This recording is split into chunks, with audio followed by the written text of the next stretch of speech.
Hey, welcome back to another episode of A Warrior Spirit, the show where the inner warrior shines in their light. Presented by Praxis 33, the company that aligns your thoughts, goals, and actions to create your best life. I'm your host, Daryl Snow. Have you ever wondered what your purpose is? Ever felt that you're not worthy of forgiveness or of God's love? Many of us have been on that road, and as has today's guest, Chad Witmer. Chad's a military veteran, an entrepreneur, a senior executive, and in the personal development and corporate training field. He spent a lifetime struggling to meet the expectations of others and the world around him. He's now an author, speaker, and he serves to remind us that we don't have to wait for a traumatic event to knock us down. You can begin your journey to find your path now.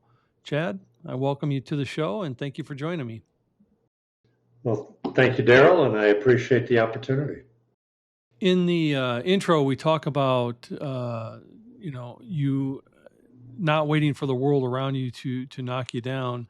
Where did your beginnings start? Where were you born and raised? I was born in upstate New York, Albany to be exact, but most of the family still lives in Syracuse and Rochester. And post World War II, I was born a couple years after World War II, so that kind of gives you an idea how old I am. But grew up in the 50s and 60s mainly, of America dominating the world, business-wise, economy, and all that good stuff.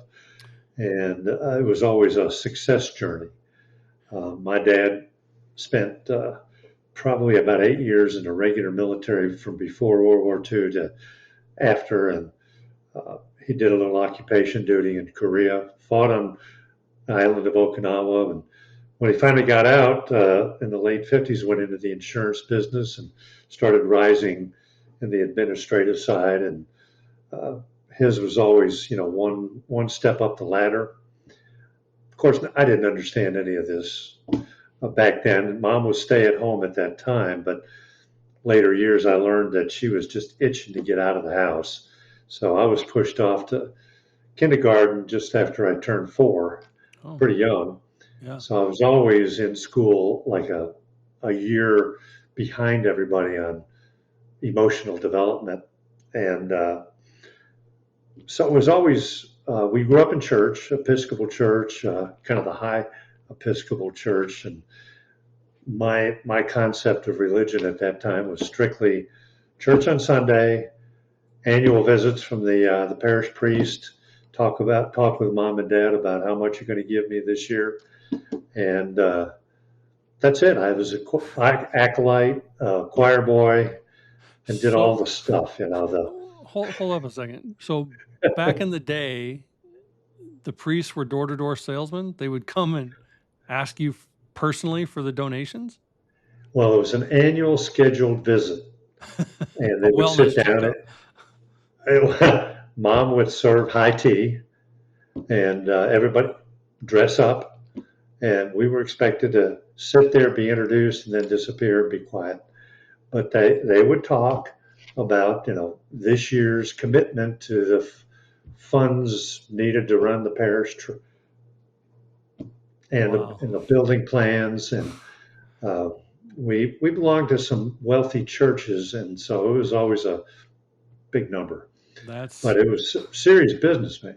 That's fascinating to see, and I'm sure those conversations helped your father in the insurance business because, again, you're sitting in someone's home, you're talking about important business, bigger numbers, not as big as contributions to the church often, but still, it kind of leads right into the philosophy of the old-time insurance salesmen.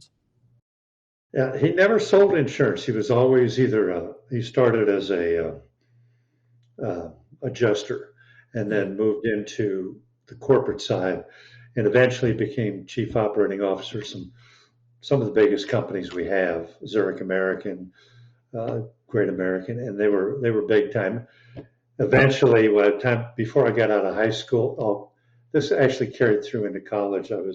His personal accounts were American Airlines, Holiday Inn, to the point where he had the personal home numbers, no cell phones in those days, personal home number of the CEOs of those companies and the chairmans. Anyway, that's kind of the world I grew up in, where it was all about what would other people think. So all your actions were tailored to the social and business track you were on, and the whole family had to buy into it.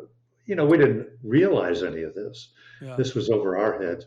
We just wanted to play, have a good time, go on vacation, all that good stuff. But so my high schools I went to were um, kind of elite high schools, at least in the wealthy sections, never private school versions.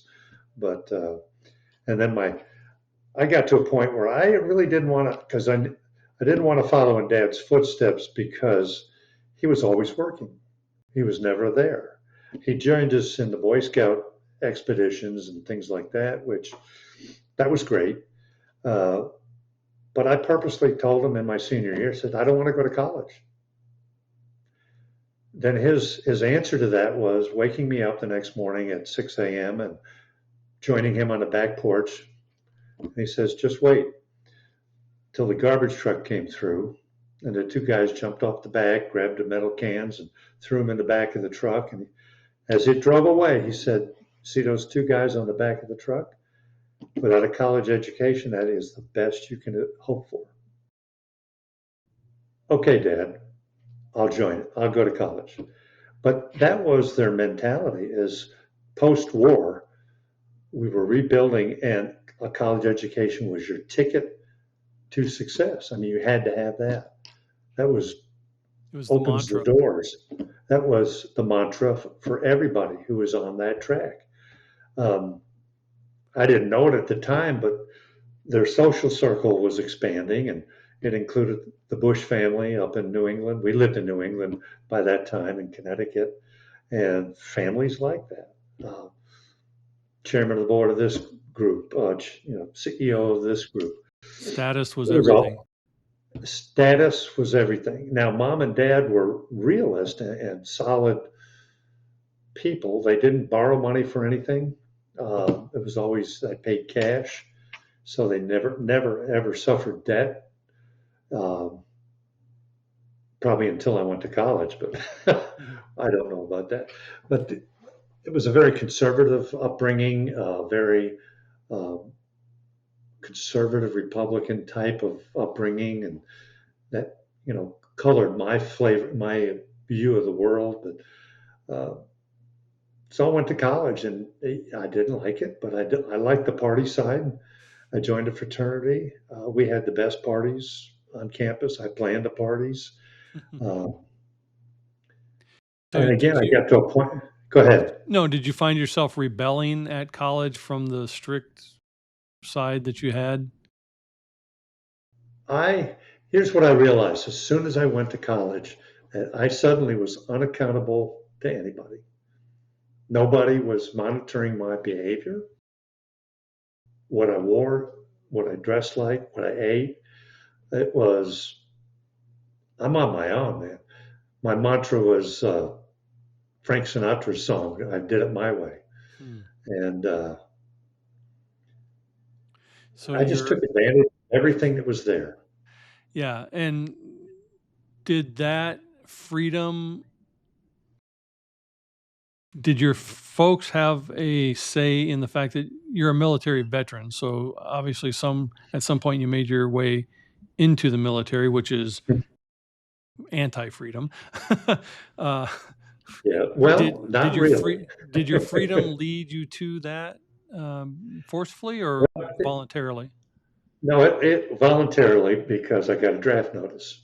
Oh, This is during Vietnam, okay. and I finally, in 1971, got overly bored with college, and I had decided I'm leaving. I'm going to go get into some business of my own, and so I took some time off, a couple months, and got a letter in the mail said, "Show up for your draft physical," and they said, "You're in wonderful shape. Enjoy the next 2 weeks." And this was during Vietnam when anybody who was drafted, joined the Army, Navy, whatever it was, you were in Vietnam in 90 days, period.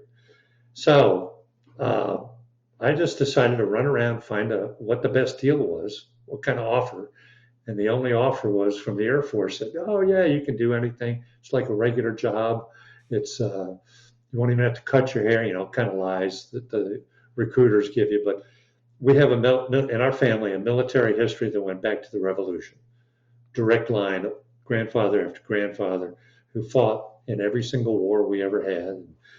My dad was at that time a colonel in the Army Reserve and had served during World War II and afterwards, and every summer went to the Pentagon and served a couple weeks there. Uh, so it was kind of natural. I didn't feel like it was a big deal at the time. I was like, what's next? Again, family history. Yeah. Did you obviously you survived the war, and the Vietnam War was a horrible thing. The homecoming for most vets was not pleasant as it was for some of the other wars that we've been in, where they came back, to hero celebrations. The Vietnam vets got very poorly treated and caused a lot of divisiveness within households and families. And what was the response in your neck of the woods when you came home? Were you subject to all that stuff too, or? Not at all. And that was not my experience at all. I got out in very late, like December of 1974, and went back to school. And I got there at the same time. A best friend, he got out of the Marine Corps at the same time, and we never saw that. And we went to school in Oklahoma City, so it was very conservative out there, and a lot of military in Oklahoma. It was not East Coast, West Coast. I never experienced that type of treatment, and I guess I never thought about it. But I read about it. I had friends who suffered it, and to this day, I still talk with veterans groups and other veterans, and yeah, they experienced it, and it was very real.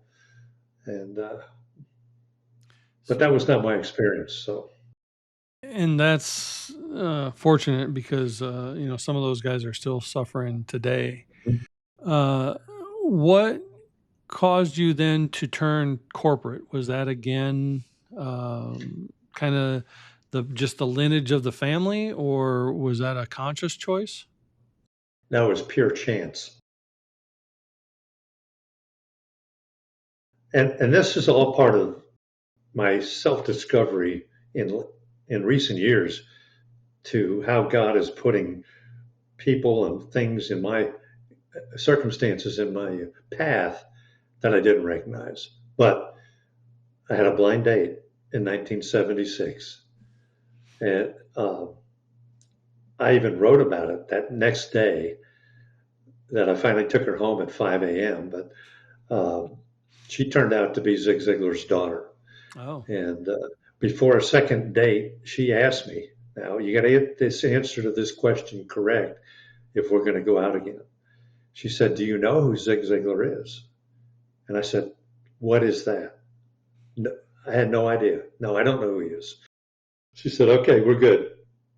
She was tired of salespeople wanting to date her to get to Zig because he was becoming famous at that time. And so I had my own business at that time. I was restoring antiques. I had just been an importer of antiques from Europe. Then I opened up my own shop to do restoration. And we got married just 9 months later. And restoring antiques in an air conditioned shop in Dallas, Texas in the summer, not fun. no. I've been to Dallas. I And lived there 7 yeah, years. okay.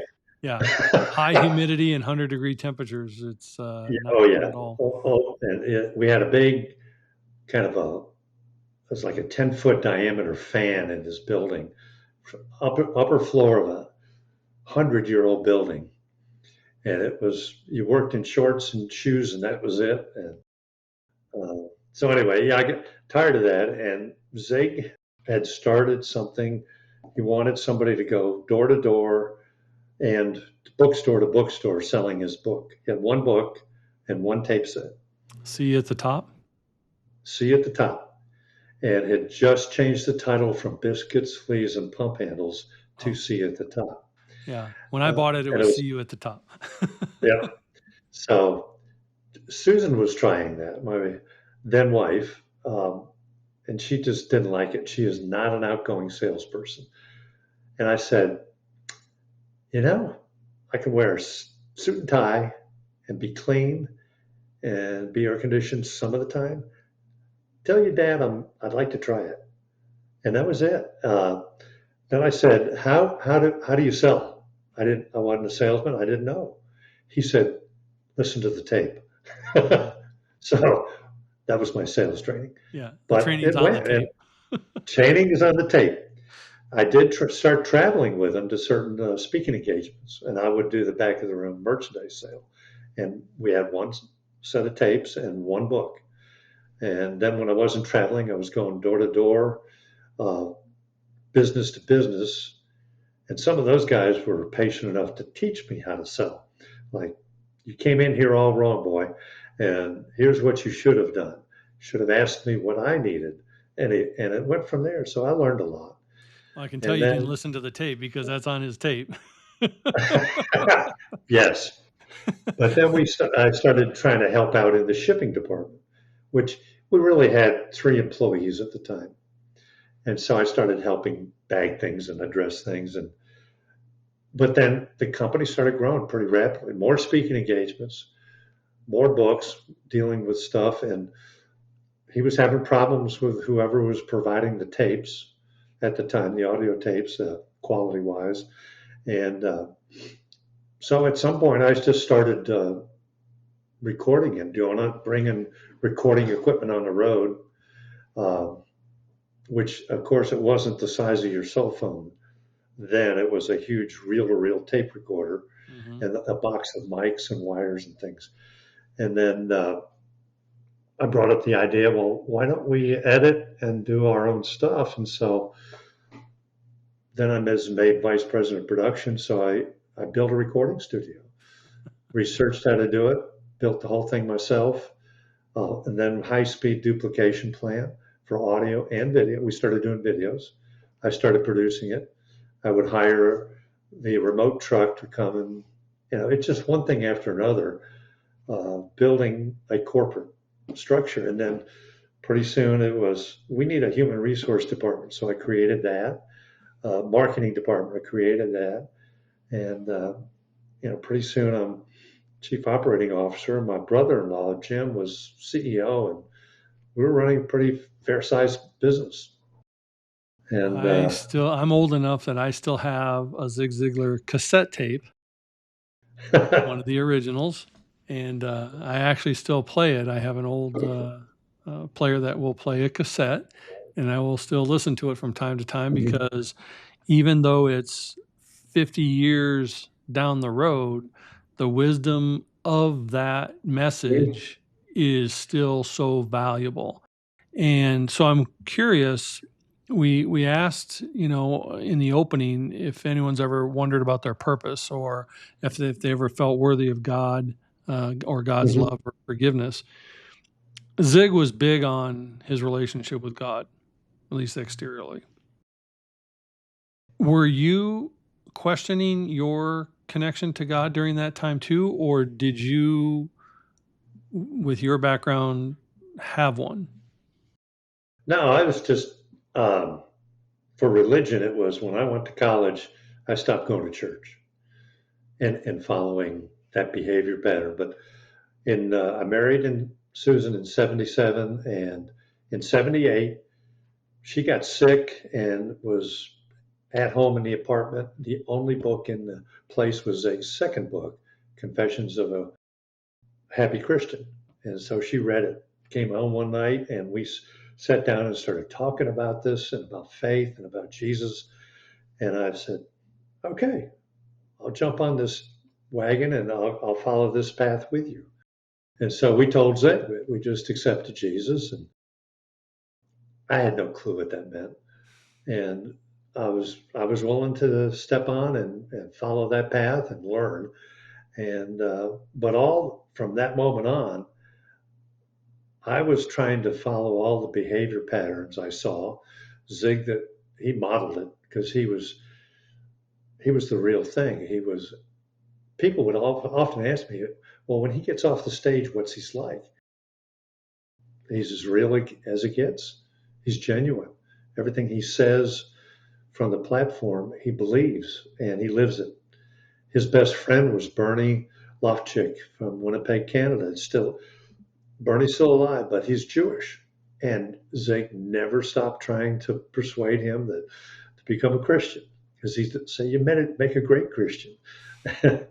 But they remained the closest friends until Zig passed away. Uh, but I was on this path. I had no idea what my purpose was. I was trying to be the leader in a company that I thought I was expected to be, and I was trying to do all this, and it wasn't a genuine internal feeling. So, uh, and this lasted, especially after Susan passed away in 1995 from a lung disease, and I was cast adrift. I mean, I was two daughters, and one with special needs, and I had no clue what was next. Um, but I was still on that path of I got to figure it out myself. And this is a family thing. Everybody was very self-reliant in my family and my extended family, and um, you would never talk to a counselor of any kind because that denoted a mental weakness. That what would people think if they knew you were seeing somebody for advice on mental and emotional issues? So I wasn't going to do that. I did go to therapy and I did participate in uh, grief counseling. Uh, but again, I'm still having, I got to figure this out myself. So a few years later, I met someone and decided I need to get married because I need to be rescued. I need help.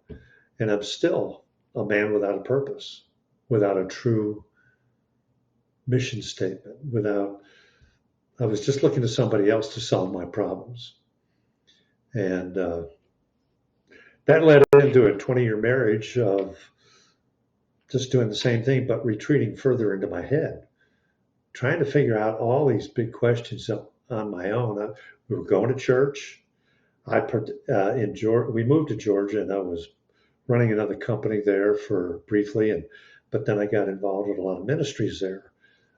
Charles, we knew Charles Stanley, Andy Stanley, John Maxwell, and the company I was working with. Actually, we did business with John Maxwell, and then I got involved in a ministry ventures, which was an incubator for ministry, and I was advising them on how to structure their ministry, how to write their papers, how to create mission statements. I was doing all these things that I didn't have internalized. And it was until at the 20-year mark in my marriage, she said, I'm leaving you. And because we don't have a relationship, I had withdrawn at that point from almost every relationship, every connection, and certainly a relationship with God. And that was the moment. That was some people call it a come to Jesus meeting. Some people call it the traumatic event of the 10th order. Um, Suddenly I'm sitting in an apartment alone, and I genuinely felt I was at rock bottom, and I reached out and cried out, help. God was there. He was there at that moment. And it was almost as if I heard in my head, not an audible voice, but God saying, you've done it your way all of your life. How do you like me now? And that was the moment I said, I love you, man. And I began a total 180-degree shift in my thought process, my life, my actions. And I began a journey and this is 2019, I began a journey that is never ending, but has put me in a whole different place in life. And Matthew 22:37-40 became my mantra. It became love your God with all your heart, all your mind, all your soul. Love your neighbor as yourself. And truly understanding that verse gave me my mission. And when we have those moments and those type of changes occur, oftentimes our circle of friends change, but also our relationship with others, including our family, our friends, that also changes. And then also, as you stated, our relationship with ourselves. So, how did your final evolution, not final because we're always growing, but how did that moment change those things for you? Well, by that time, I didn't have any friends left to get rid of, to explain my change of heart. Uh, but I began acquiring genuine friends. Now, it started with my family.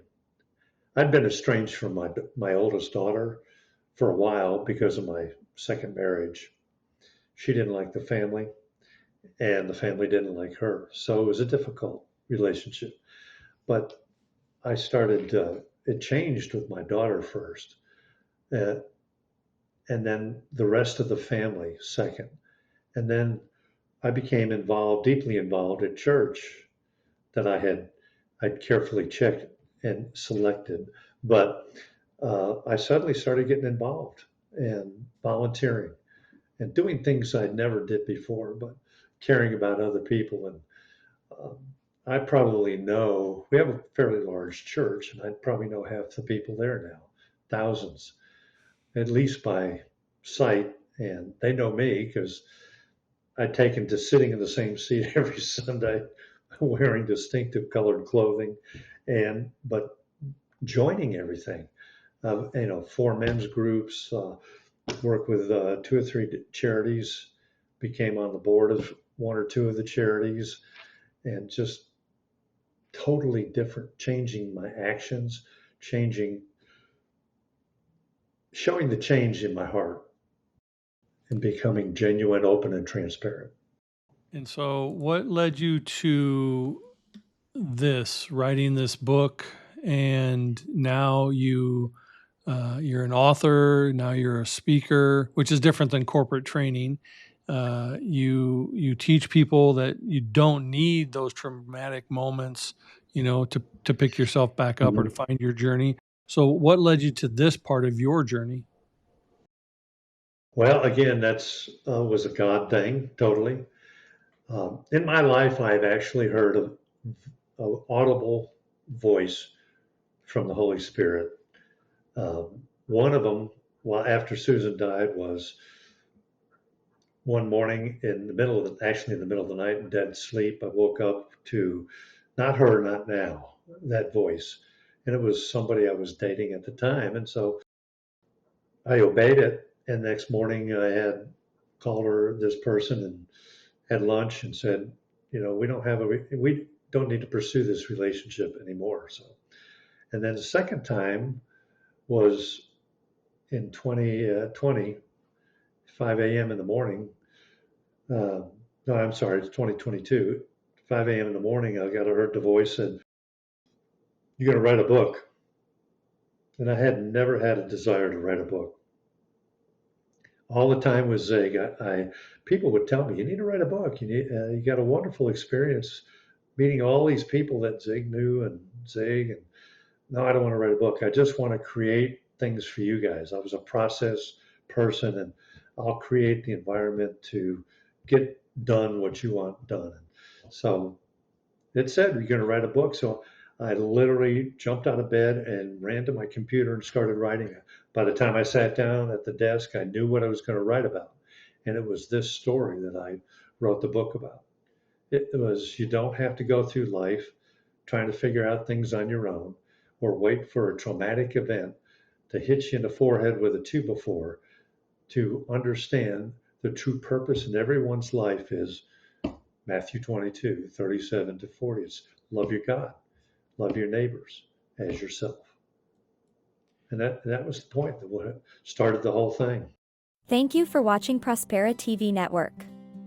We hope you're enjoying the show.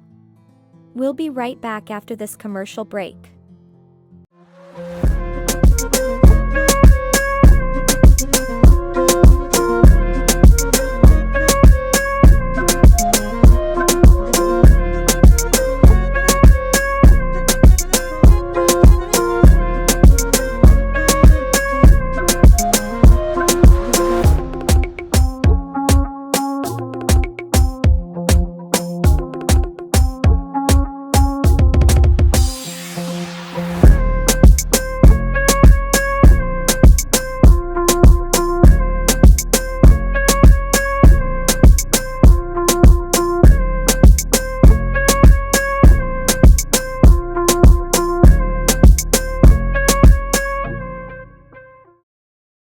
And so now, as you've reflected back on your life, what do you feel before I finish that question, I think we all go through our own journey, our own pathway, our own mess and muck, and it prepares us for something else down the road. Mm-hmm. And when we're in the middle of it, we're certainly not, sitting there cheering and thanking God for the mess and the muck and the preparation. We're just trying to find our way out. So what do you feel now your purpose and mission on this earth is, and how are you supposed to serve? Well, part of dissecting my life, going back to age 4 and realizing all of the waypoints that God had created for me, because everything did build on what happened to me then to prepare me for each of my experiences and situations I found myself in. So helping people to understand that everything works for good, God is good, and creates all these experiences, no matter how traumatic, difficult, awful it could be at the time. The passing of family, the death of friends, or horrible relationships, all have a purpose that is good at the end of the day, and that you can learn from all of this. It's how you react to it. Instead of reacting, you should respond to it. In other words, how can I see this in a different way? How can I turn it for my benefit and others' benefit? So I now take all this process mindedness I've had all my life, and I'm helping ministries get organized, have their efforts be more effective. And I'm doing that. I'm on the board of one of them in particular, and I'm planning their entire next year's budget and business plan. It's right here on my desk. And I've already rewritten all the material. I've looked at their corporate papers to make sure that their board structure is correct. And it's funny how people can start a ministry to do good, but then at the same time be fearful of losing it because they've had friends have that experience.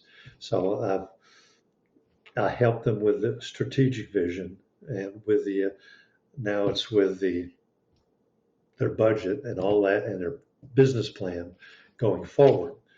And then others I mentor with high school students, and I can pass on to these 15, 16, 17-year-old kids who actually have some idea of their direction, help them refine that and hone in on really what's important.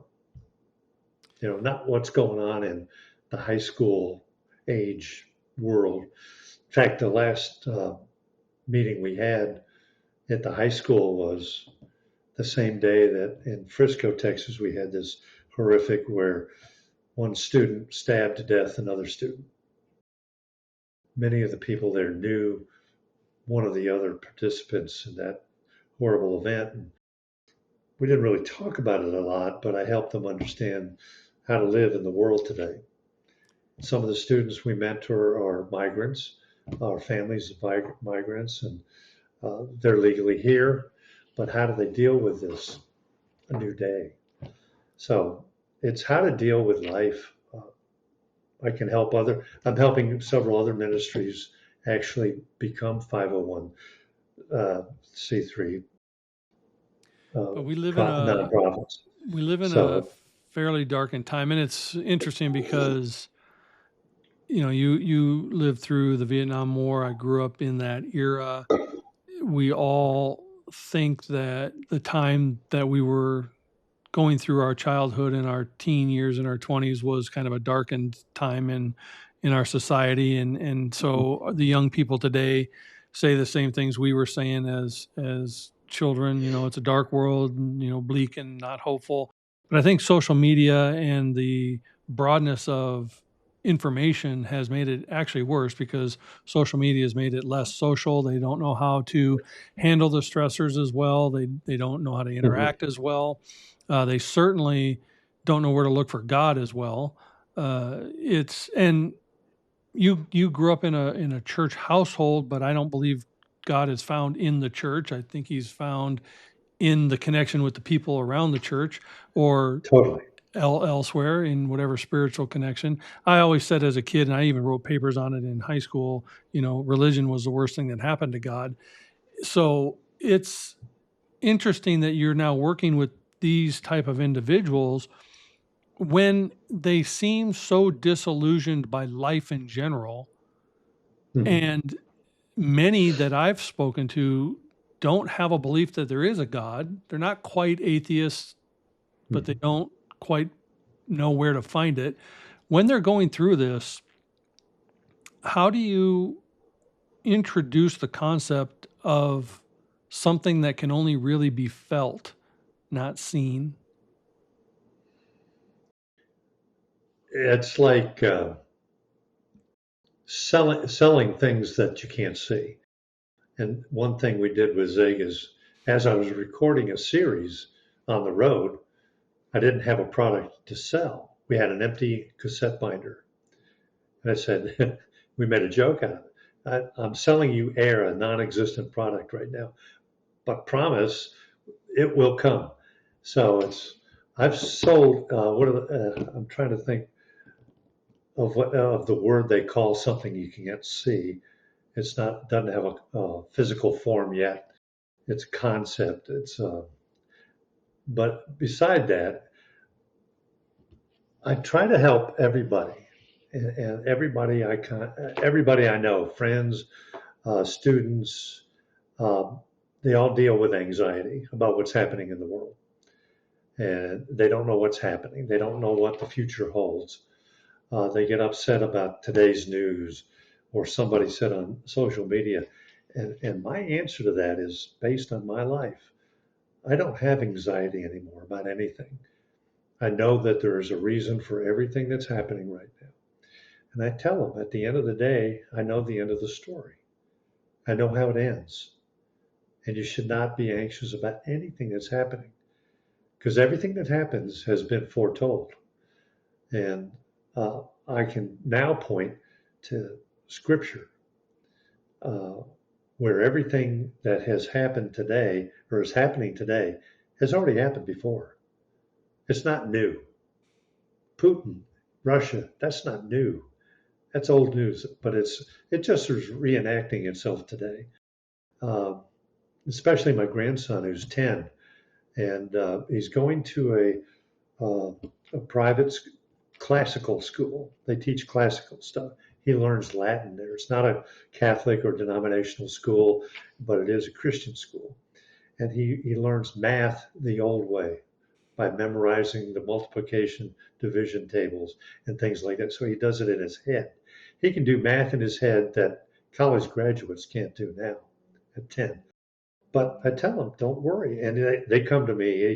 He comes to me for everything that he has to, every project in history that he has to do. He comes to me because I'm a history buff and I got it. And the Bible is one of the greatest history books ever written. It's also one of the greatest science fiction books ever written. I talk about, because he's big into dinosaurs, and I say, there's a reference in the Old Testament about dinosaurs and monsters in the sea. And, he doesn't understand the background of that or can't read the Old Testament yet, but I try to help people understand, even, all the adults, my friends, my kids have plenty of friends in their social circle, and I know all of them now. I'm one of their friends also, so I can talk to them about relax. The stuff that's buffeting you back and forth socially or economically, like with your business, don't worry about it. It's all been decided. And it's all been done before. It's all been done before. How do you help individuals begin their journey to finding their purpose? One thing I've learned, I've known, but I've actually learned it. I mean, you can know things intellectually, and that was where I was for most of my life. Intellectually, oh, I know that, but understanding and believing it is a different thing entirely. So I know now that everybody is born with a gift. Not a whole bunch of gifts, and you got to spend your life figuring it out. You have a gift that you are best at. And we go through what do you like to do? What are your hobbies? What did you enjoy as a kid doing? I mean, what do you like to do? So maybe your gift is a teacher. Maybe your gift is being the rock for people who are cast to and fro by the storms of life. Uh, being a father, being a mother. Uh, I talk to the people about this, and it calms them because now I need to go find that gift. What is that gift? How do you do that? And we talk about it. Some people are under the misconception, though, that their purpose or their gift or their, is supposed to be some grandiose thing. And it's sometimes can be, but more often than times, it's pretty basic and simple, but it's your gift that needs to be given to help serve others in your corner of the world. Absolutely. I tell people that I started volunteering. I started serving others. And through that process, I tell families that your kids can discover their purpose by beginning to serve others, volunteer. There's some Barna research has done some things, and I know my numbers are not exactly correct. I need to look up that study, but kids who go to church with their parents, sitting in the pew in service, when they leave home, they're only about in the 20% range for staying with the faith. But kids who go to church and Sunday school, well, that percentage increases to like 37, 40%. But the kids who volunteer and serve others, that percentage is high, in the high 70s to 80%. They'll stay with their faith when they get out on their own. So I say, are you volunteering? Do the kids see you volunteering? And the charity I work with, and I'm the volunteer wrangler, I call myself, getting volunteers to do all kinds of different things. But I said, bring the kids. Toddlers, yeah, probably not. But as soon as they get to be 8, 9, 10-year-old, yes, they can come. They can at least watch if they can't do anything physically like bag food or something. But definitely as a teenager, they can start volunteering. And I see a lot of them doing it through our church, through other churches, because we combined other churches of volunteers to accomplish our missions. And that's a beginning point. You want to discover your gift, volunteer. I think the other part that you do Good. well and that you help people with, because service to others is what we're supposed to be here for. We're not here for ourselves. And people don't understand the more you give, the actual more you will receive.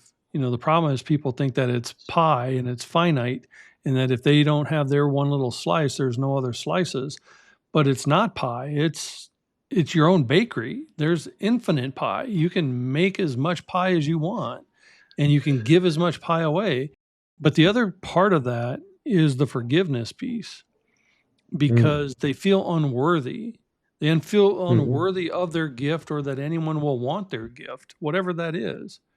So how do you address the forgiveness part?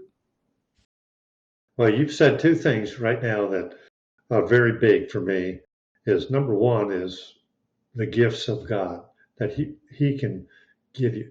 The man, the person, the entity that created the universe, don't you think that his resources are infinite? And so there is no pie. There is no limited amount of gold or riches or things, stuff in our lives. And so I have turned over all of my resources, physical and not non-physical, but certainly all income, all real stuff. I said, God, it's yours. You can determine how it goes. I've spent a lot of money that some people would call foolish publishing this book, taken trips to do research. I have donated a lot of money to entities, and more comes. I have some 401ks that I inherited that I have my own, and my Social Security, and I'm retired now. But every year I just tell my uh, advisors, and I don't even check my accounts. He just writes me an email and said, well, all of your accounts together just decreased $300 this month or this year. So it grows more than I can take out, and there's more there than I can uh, ever wish to have. So the other one is if you take Matthew 22, because this is where it all began for me, and should begin for everybody, but love your God with all your heart, all your mind, all your soul, and then love your neighbors as yourself. You can't love yourself until you love God. You can't love God until you love your neighbors. You can't love your neighbors until you love God. And you can't love yourself until you love neighbors and yourself. So through the process of volunteering, through the process of learning about God, studying the Bible, going to classes, seeking knowledge from other people that know more than you, which is I do. I'm in regular classes every Monday night about different parts of the Bible and scriptural knowledge. And I've forgiven myself.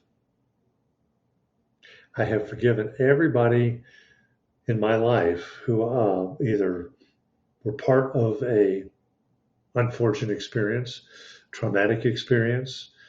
This is hard when you're divorced and you have an ex-wife and who may never forgive you, but I have. To get to the point where you can forgive yourself really removes the last barrier in your spiritual journey and richness and fullness to achieve what I call the abundant life. The Bible doesn't refer specifically to an abundant life in many places, but all of the riches that is promised, especially in the New Testament, it's available, and I call it the abundant life. But you can't get there unless you forgive yourself, unless you love God and love your neighbors. Those three things, just fundamental. It's fundamental. It's very, sometimes the hardest things are the easiest things. Sometimes the easiest things are the hard things. Yeah. And forgiveness of self is such a cornerstone to healing and moving forward and having a connection with God, spirit, universe, your neighbor, your brother, your family, whatever. You can't have that connection until you feel worthy, and you can't feel worthy until you've forgiven yourself, because there's nothing for you to forgive. You've already been forgiven. So it's a complex wheel that can be Yes, simplified if people just slow it down a little bit. exactly. See, I never forgave myself. I always thought there were some things in my life that I thought in my head or that I actually did that God could never forgive me with that, even though it's very explicit in Scripture that He does. And it's been very explicitly explained to me. Um, but through the process of, I got a regular biblical counselor I started out going every week. Now it's twice a month. Um, we're almost on the same level, and that's not a facetious thing I say, but uh, we talk about things that he needs to hear and things I need to hear. It keeps me grounded. But I am enrolled in regular classes every Monday night throughout the year for the last 3 years that increase my knowledge and I study this, and an active an active process. But forgiving myself was kind of the last barrier or stronghold, we call it, for me to get over. I still have difficulty with it. It still comes into my thought processes, and it still uh, attacks me. And we know where that comes from. I mean, Satan uses the simplest tools. He has never changed his methods. He used the same lame methods he used on Jesus in the wilderness, but it comes with different colors now. We've got social media, everything. I turned off my TV 2 years ago, and I love it. I am so used to. I don't get to watch a lot of sports anymore. I have to go to my stepson's house, not stepson, my son-in-law's house to watch football. But that's okay. It gives you family I time. listen. I listen to a lot of podcasts. I listened to some of yours this morning, and Mark Victor Davis Hanson. If you've ever listened to him, he is a solidly grounded man who explains what's going on today. And he's a Stanford chairman of a department there or fellow there, and he's been teaching and speaking. But uh, he's just real. He's a farmer in California, believe it or not, plus a highly educated man. Uh, C.S. Lewis has got so much. Philip Yancey is another author that I love book. And in 1 year, I read 34 books. Nice. And last year, deducted about 45 books from my tax return. Now that I'm an author, I can deduct stuff like that. Anyway, so it's an ongoing process, but loving yourself is pretty hard. Well, I appreciate that you've joined us today to share your message and share your purpose. I'm going to ask you the final question that I do ask all the guests, and if you did listen to a couple shows, you know it's coming. What, in your capacity now, what does a warrior spirit or having a warrior spirit mean to Chad? It means, number one, being honest, open, and transparent, or HOT, in life, daily, with everyone you meet, regardless of the situation. Then you have nothing to hide. You don't have to worry about what people expect of you. As long as they are expecting honest, open transparency, and you tell people like it is, and you believe and act like it is, and it's just real life. It's real. You don't have anything to cover up. You don't have anything to apologize for. Well, you do if you make a real mistake and you apologize for it. But as far as your behavior, your beliefs, just be real, open, and transparent, and that makes you a genuine person who will always be a source of stability and constancy to everybody you know. Well, I appreciate that you've taken your time to be a source of genuine openness here. And I appreciate you doing this with me. And I hope you have a really blessed day, and I would love to follow your path and see where you go.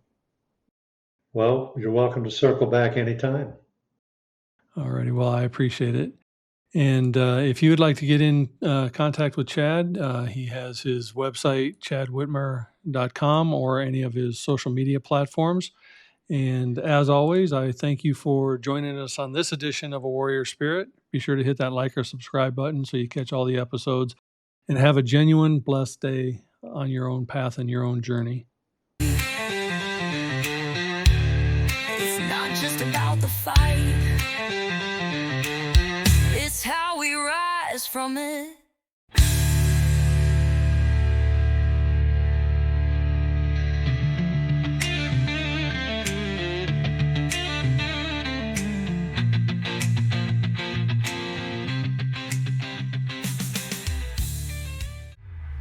This is your Prospera era, where dreams align with grace, abundance flows like rivers. You've stepped into your place.